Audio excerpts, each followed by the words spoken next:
My name is Admar. I'm from Peru University, and I'm working with legal design internship. So my topic is United Nations. So we all know that the United Nations was founded in 1945, and the main issue that we need to understand why the United Nations was founded was due to the failure of the League of All Nations. So in short, the United Nations came into play due to massive human rights violations pertaining the time of Hitler, when he was massively slaughtering the Jews, and there was no aid for the Jews, nothing was being done. It was a really wild time for the Jews. So that is the main reason that the United Nations came into existence. And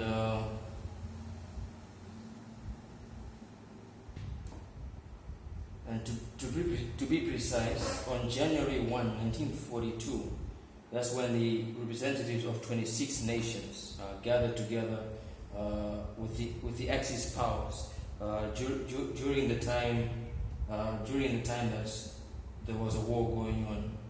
So they met in Washington to sign the agreement.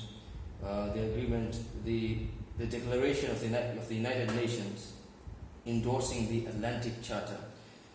Now, if we skip all this, which is a basic history and all, when you come to the purposes, the objectives of the United Nations, Article 1 of the UN Charter states the following purposes. 1.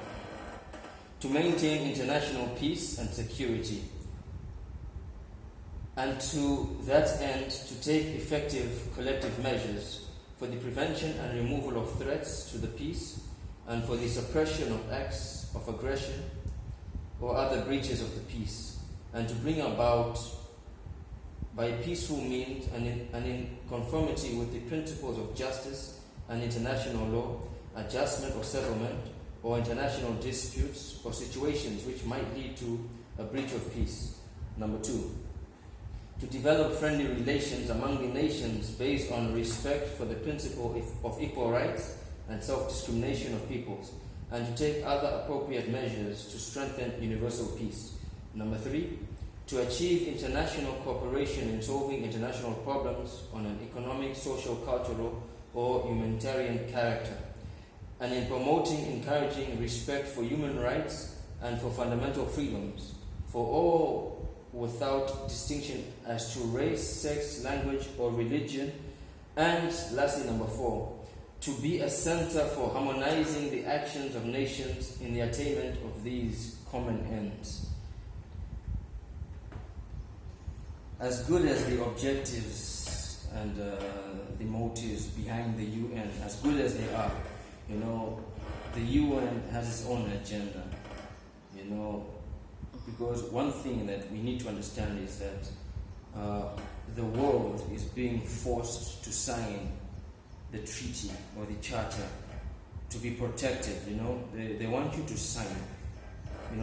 They want all the world to sign this charter in exchange for protection, and enforcement of human rights. But at the same time, as countries sign, there's something that they're losing. In my opinion, the major loss of signing this so-called treaty is the dignity of the nation. Because if we look at this nicely, the League of Nations failed to prevent World War II. Okay, and that's when the United Nations came into force. But still, even so, we cannot say that we cannot separate the two, because they are the same. The League of Nations is and was the United Nations. Now they failed to help the Jews They failed to help the Jews. They failed to help during World War II. All right.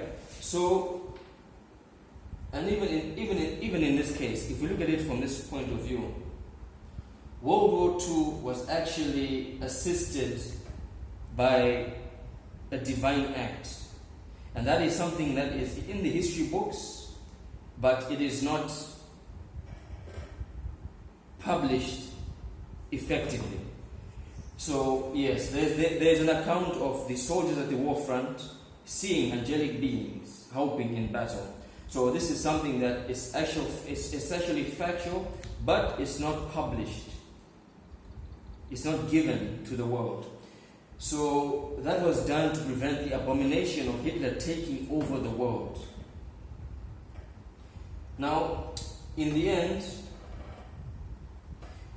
the UN is not so trustworthy to seek aid from, for many reasons, which I'll just give one.